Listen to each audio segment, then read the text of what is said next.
give him an outside line. November 7th, 1984.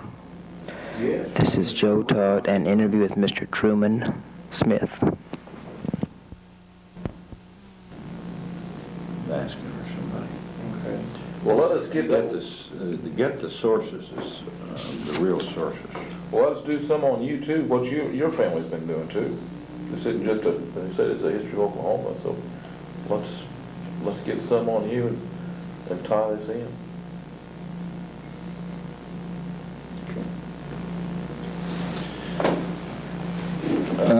Going for a sense of what? A sense of community, a sense of, well, a sense of history, certainly. Oh, your childhood, your background, your parents, grandparents. Oh. Okay. Let's start with what? Just ask Truman Smith. Right, Mr. Truman Smith. And today is November 7th, 1984. And my name is Joe Todd, an interview with Truman You're not Smith. coming across, Joe. Is anybody coming across? Is your meter not working? Is this not on? Okay. Hey, Mr. Smith, where were you born? Guthrie, Oklahoma. And when's your birthday? 17 January 1924. Who was your father? Herman J. Smith. And my mother was Louise Smith, formerly Schneider, Louise Schneider. S-C-H-N? E-I-D-E-R. Okay. Where were your parents from?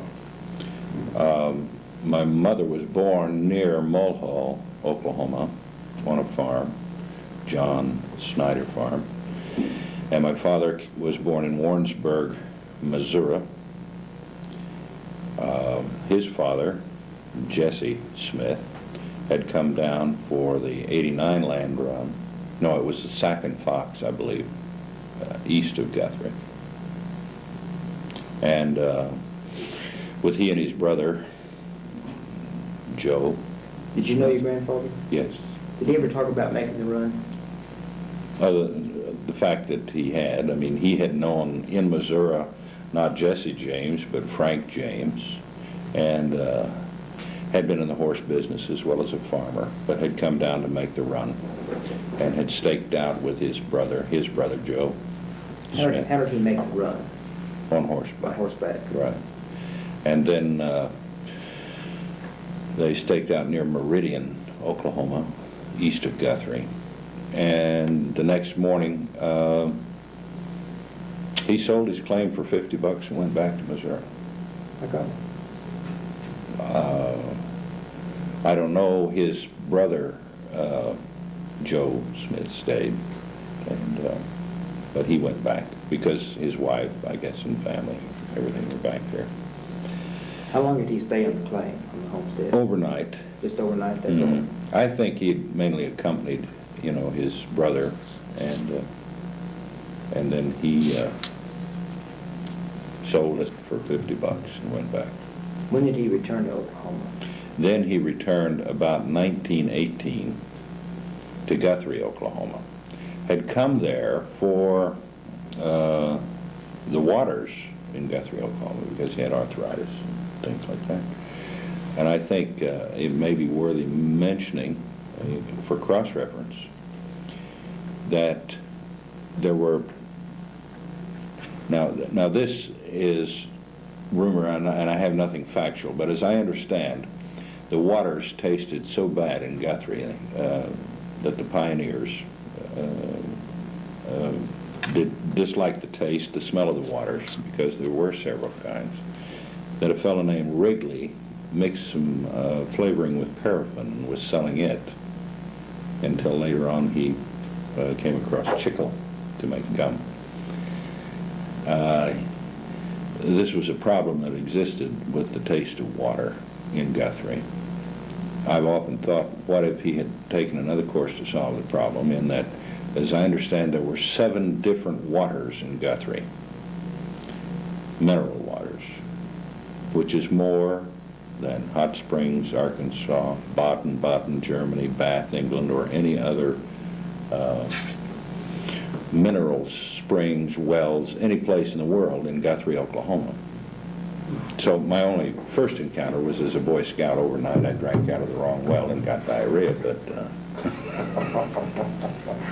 And So anyway, back to the Smith family. My father then came down to Guthrie, Oklahoma, where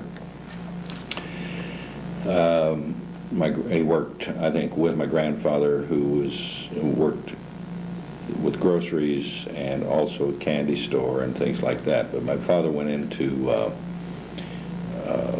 retailing at the Lentz department store.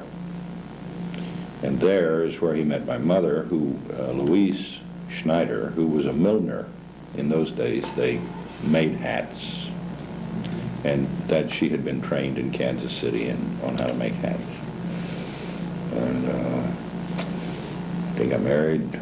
And my father, Herman Smith, in Guthrie, then having made all-state basketball in Missouri, came back, was in World War I in the service for a very short time, but went back to high school in Guthrie, made all-state basketball in Guthrie, but then he coached the Redbirds in Guthrie, who became national champion girl basketball players.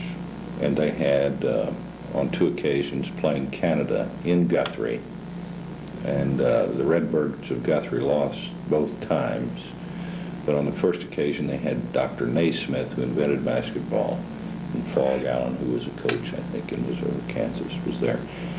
So it was sort of a basketball center in Guthrie. what year was this? And this would be like in 1923, 1924, 25, around there. Because we came to Ponca City in 1927, when I was 3.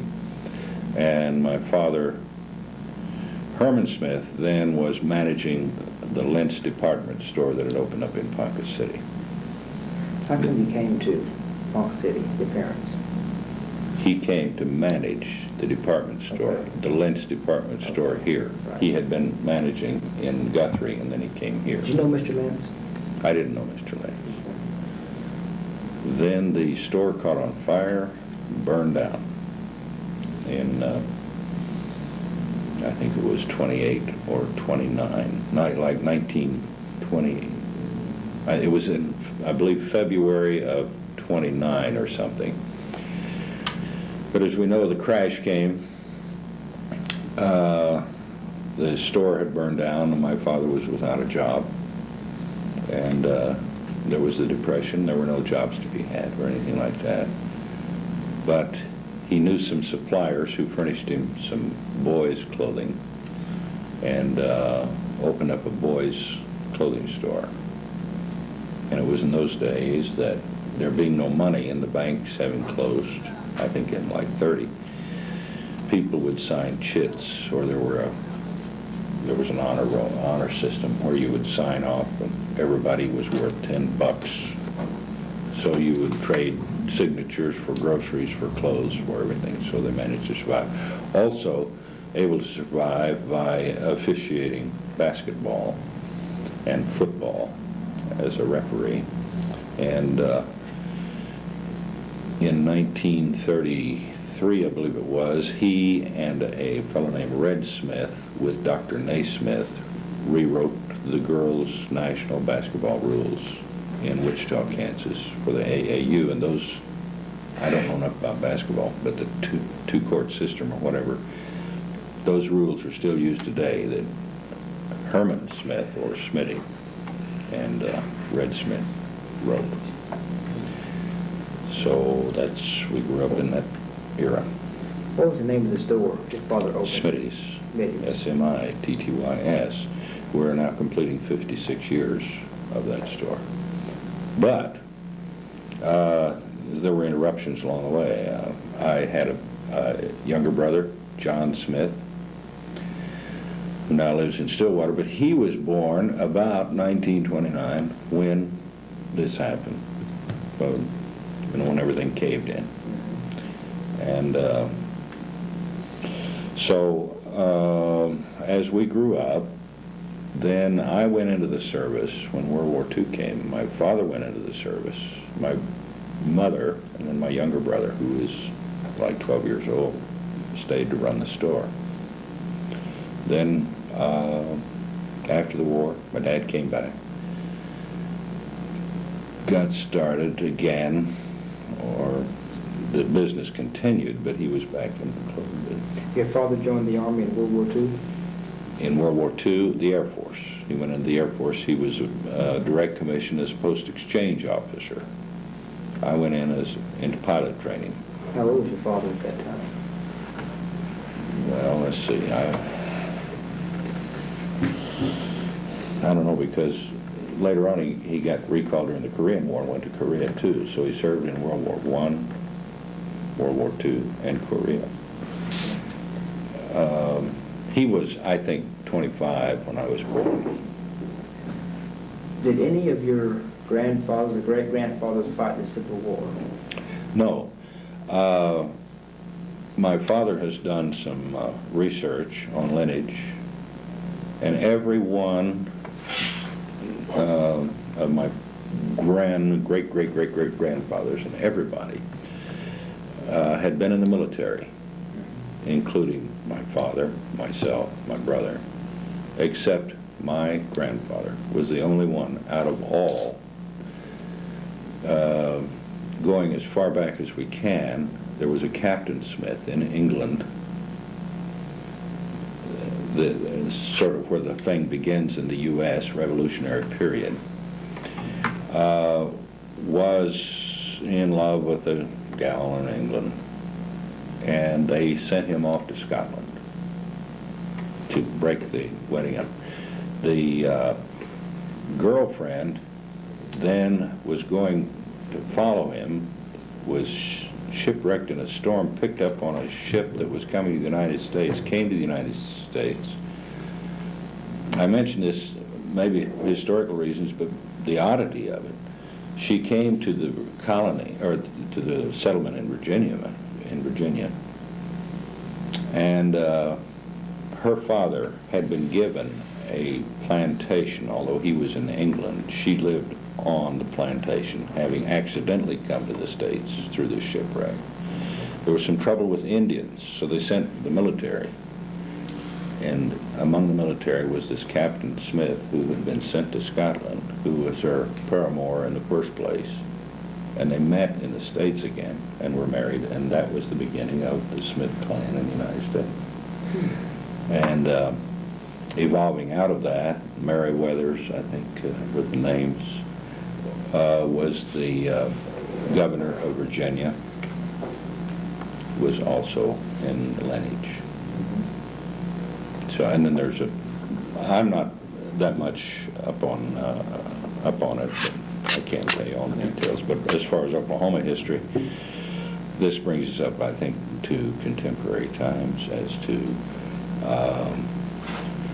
I served in the military in World War II, as did my father, and then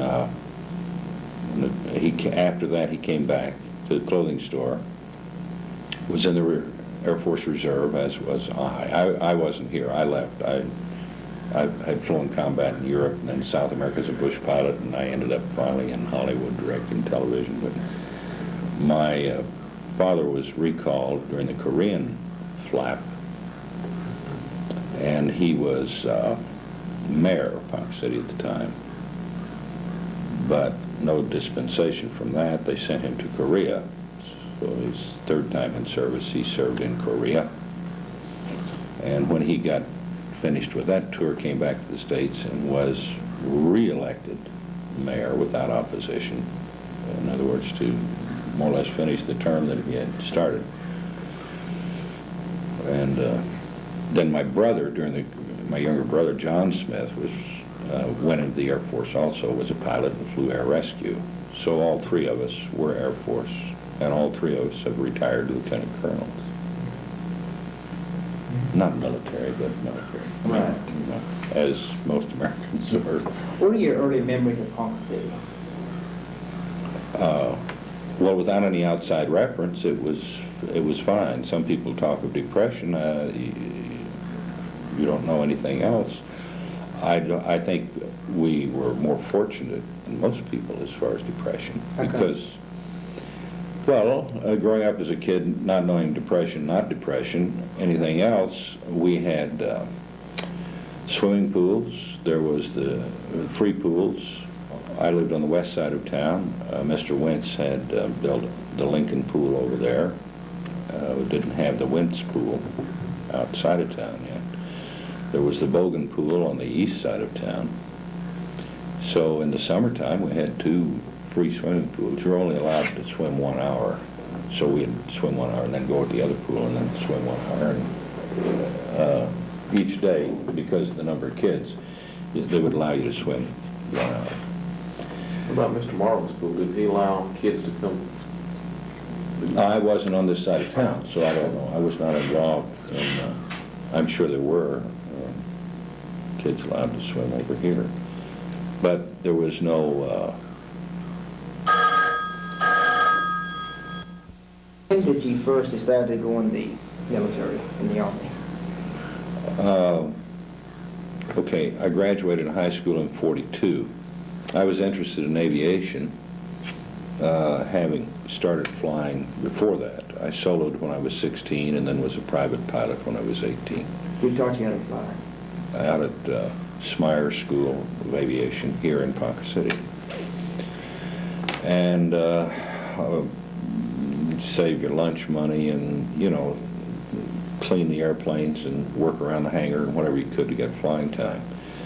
But it helped on my private pilot's license because my dad, I remember, for my birthday, had traded a suit to Tommy Smyer, and that allowed me to get my private pilot's completed. And then I worked as an aircraft dispatcher at the British Flying Training School here, which started up in like 1941. Is that here in Ponca City? In Ponca City. The British? British Flying Training School. It was contract work to train before we were into the war. The British were trained, were given pilot training through contract. Dar had several schools, and this was the number 6 British Flying Training School. And the cadets arrived here in '41 wearing gray suits. They were not in uniform because we were a neutral country, the United States was.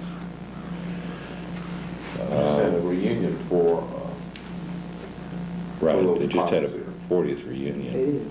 and the fellows came from England, and the flight instructors and everybody came here. Wish I'd known that. But I had, well, learning how to fly was expensive, but so the Air Force offered to train you, and I put in for pilot training, and of course, December '41, the war came, and they were looking for pilots. So What was your reaction to Pearl Harbor? I remember it was getting ready for Christmas, and at Conoco in the gymnasium, there was a fair that they were setting up for merchandise and things where people would come. And we were working in a booth down there with my dad, getting merchandise displayed when they announced on the radio that Pearl Harbor had been bombed. And I don't know. I never stopped to think about it. What was it like? I guess the reaction was, well, we're into it because we knew what was going on in Europe and that we would be involved in it. So I wanted pilot training and I had put in for it, and there was a delay. They said, we'll call you, don't call us. And it was like in the spring of '42. And my father I remember, said he wanted to talk to me out in the car, and he said, "You're going to go into the Air Force. How would you feel about me going into the Air Force?" And I said, "Well, I think that's fine." He said, "In that case," he said, "I'll go in and talk to your mother about him going into the Air Force." And he got a direct commission, although he had to go to Princeton University. And so I went into cadets, and when I was 18, got my commission and my wings when I was 19. And when I was 20, I was flying combat in Europe, a B-17 pilot. Where was your first duty station? After I graduated from the West Coast training, we call it West Coast, but it was mainly in Arizona, I was sent to Columbia, South Carolina, flew on B-25s, and then in February of 44,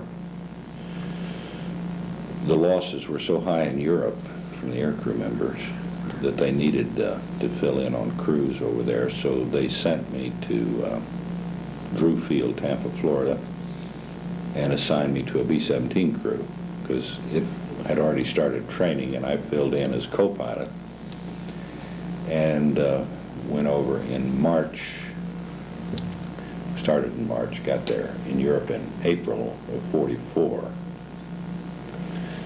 And I started out as a co-pilot and then graduated or promoted or filled in or was assigned, checked out as a first pilot. The guy I flew with got drunk one night, bailed out of bed, had a nightmare, cut his head open, and he was grounded and couldn't fly anymore.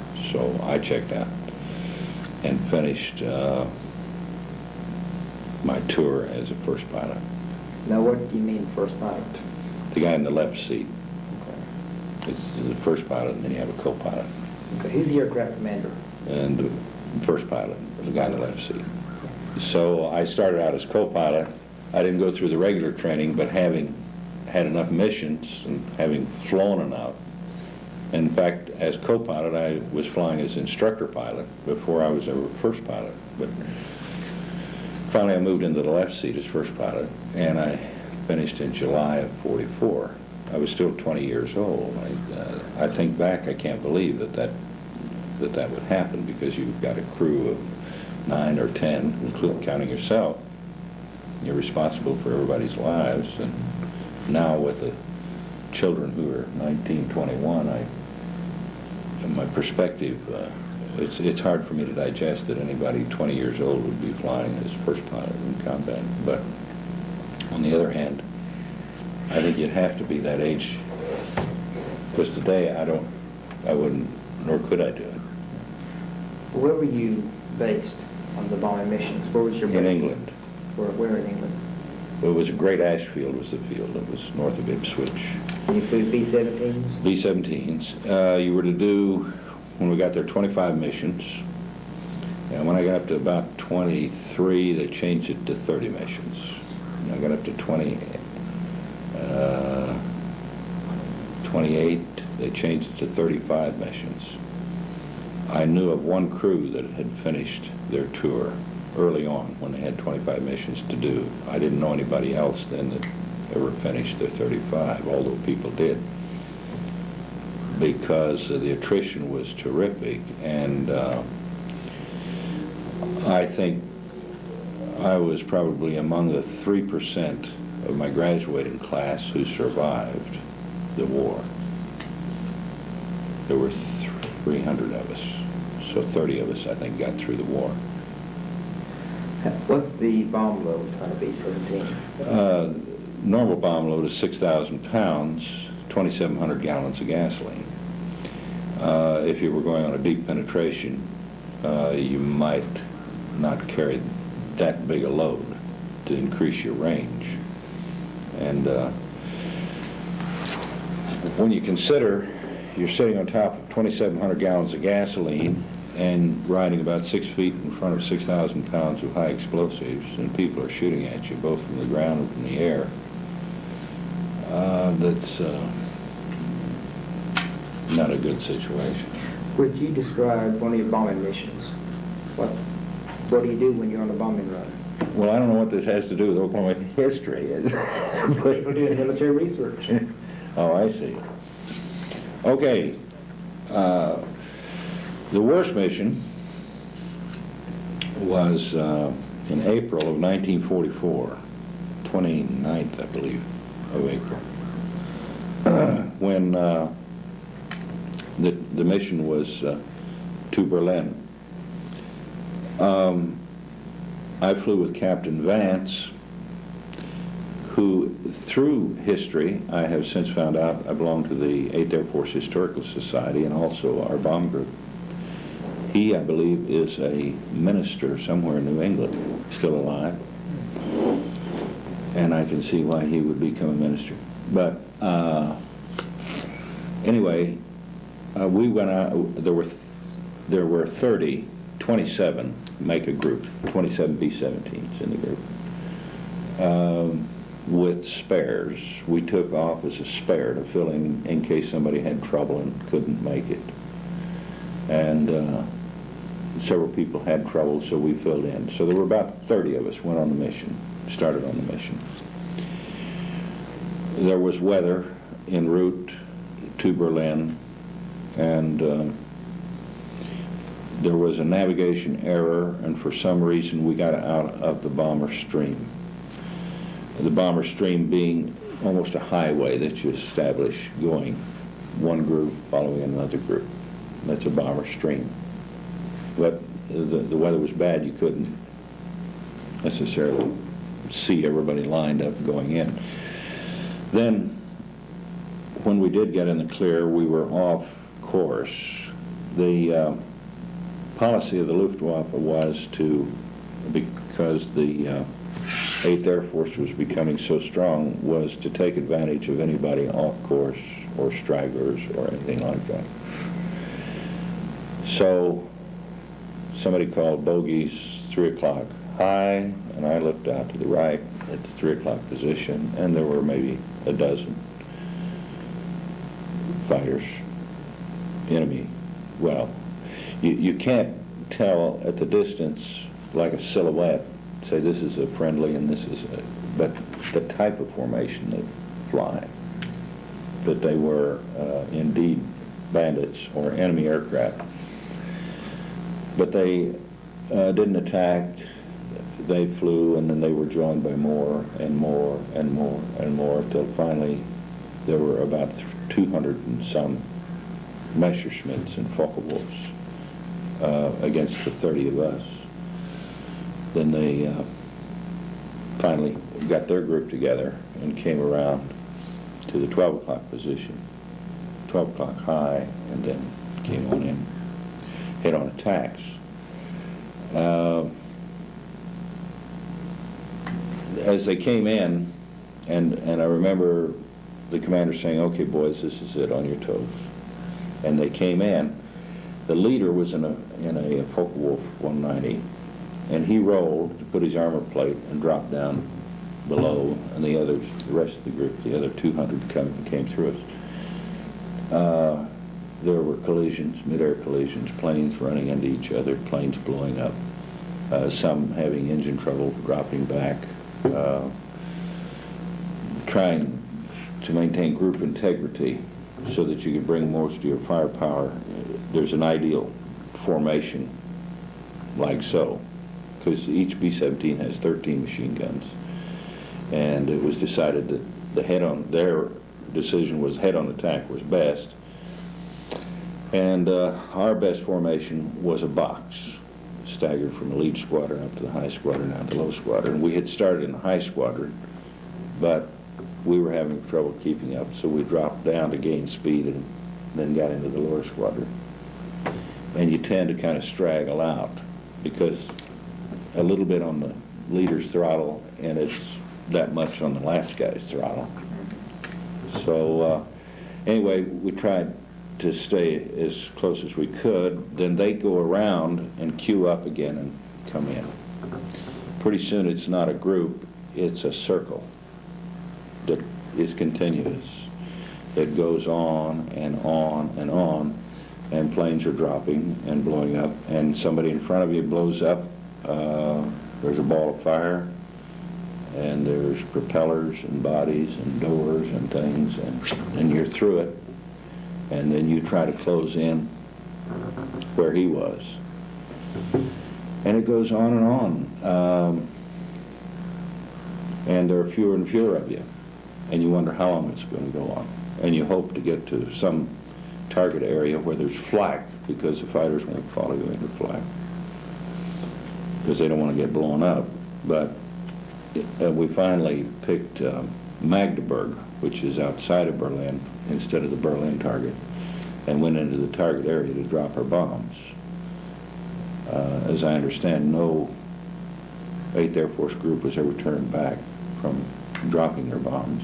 So we did drop on Magdeburg, wading through the flak. I don't know that anybody was actually lost a flak, but when we came out, they were waiting for us, and so we had at it again. When it was all over, out of the 30 of us, there were 6 of us, 3 and 3 together out of the 30, that we came back together. Now, other guys made it back. Some went into the channel.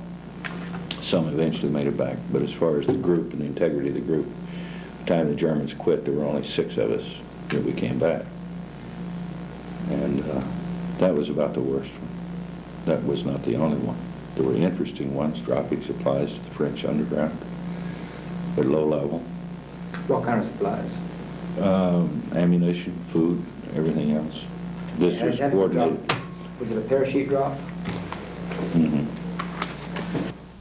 You say, was it a parachute drop? Right.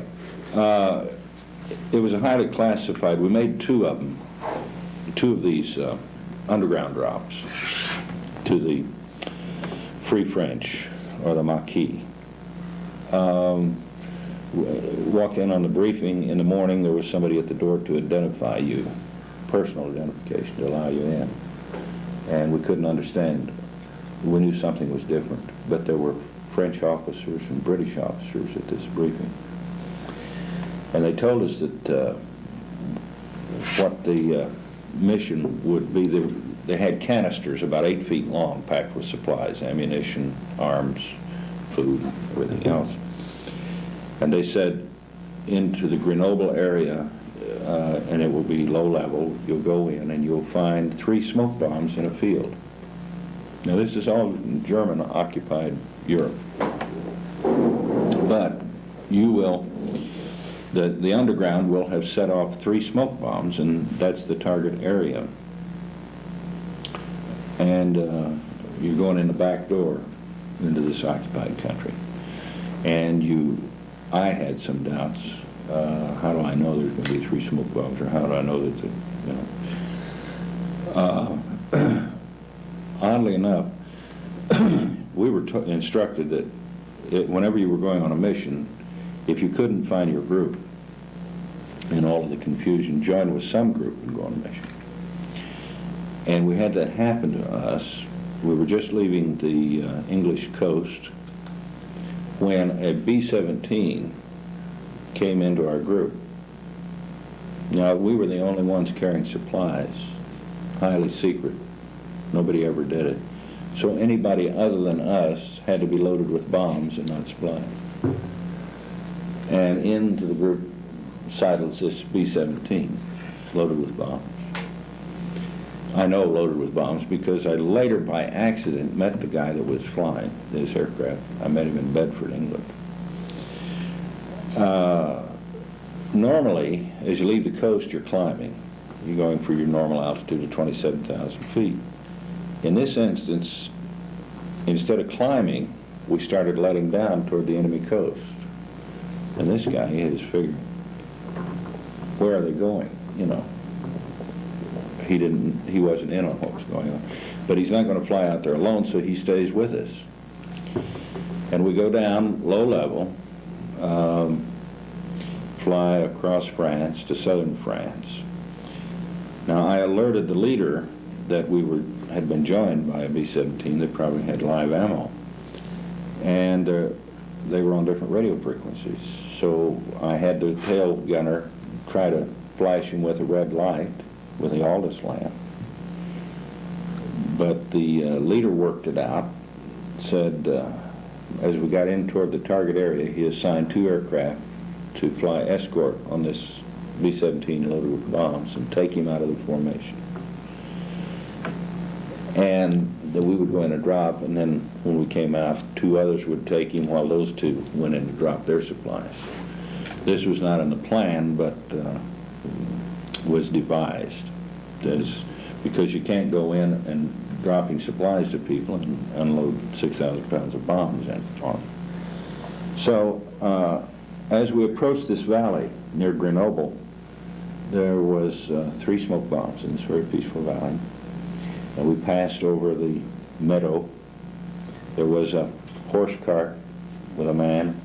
There was 1 automobile on a road, another road. And it was vacant except for 3 smoke bombs. And we then strung our formation out instead of the box at low level into a string. And I was in the 2nd squadron. And we passed a village, and we're very low level. People were waving out of the 2nd story windows at us, and we'd wave back. We were that low. Hi there. And the 1st squadron had dropped and was in the process of dropping. It looked like a land run because this vacant meadow was swarmed with people, Grandma and all the kids and everybody coming out of the woods. This horse cart had pulled over to the side of the road, and the cart also. People picking up these canisters, unloading the canisters. Some of the parachutes didn't open.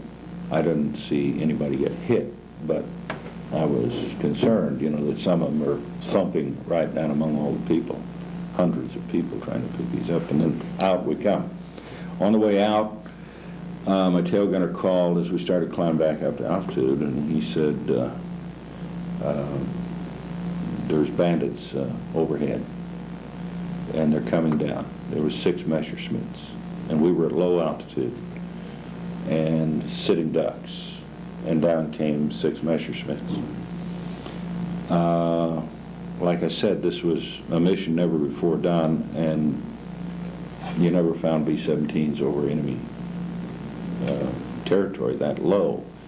So when the 6 Messerschmitts, they hit the group behind us, the squadron behind us, all 6 went through, and there wasn't room enough for them to pull out, and all 6 went right into the ground.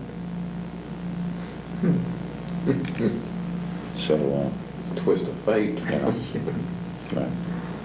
So much for air stories. What did you do in VE Day? VE Day, I had come back, I was at Langley Field, Virginia.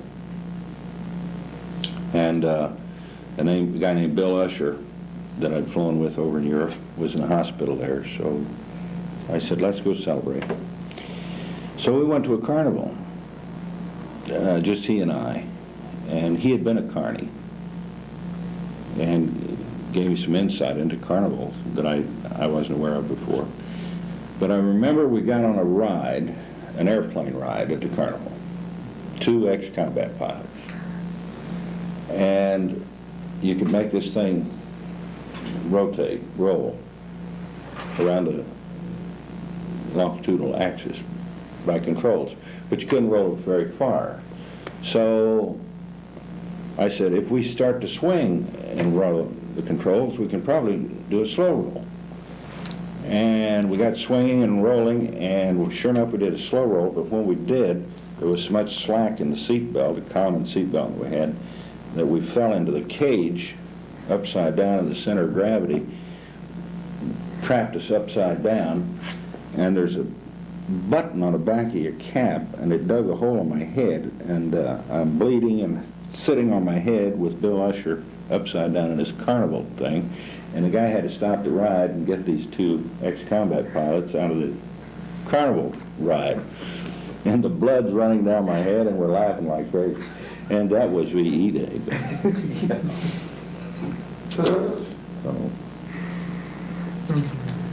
So we got a long way from Oklahoma, didn't we? We said you come to the fuel line. Thank you. Yeah. War without rubber. And all the plantations in the Far East were captured by the Japanese. And the U.S. Patent Office was trying to take in How do you make wheels out of springs? How do you run an army without rubber? Because we didn't have the synthetic rubber capacity that we do today. It was just in its infancy. As a matter of fact, it was very classified, synthetic rubber. So the Japanese had the rubber supply in the Far East, and the United States had to go back to the origins of rubber in South America and the Amazonas to find raw rubber or wild rubber. And that was the Rubber Development Corporation under Reconstruction Finance Corporation. I didn't fly there during the war, but from Langley Field in Virginia, I was asked, would I want to go to South America and fly? We're flying seaplanes, flying rubber supplies, sick people, dead people. There was a whole army of civilians that were lost. I mean, they were taken in, and we lost 60 rubber workers on the Tapajos River alone to Indians. But this is a part of history that has not yet been written, that I'll go home and write it. You want a cup of coffee or a Coke?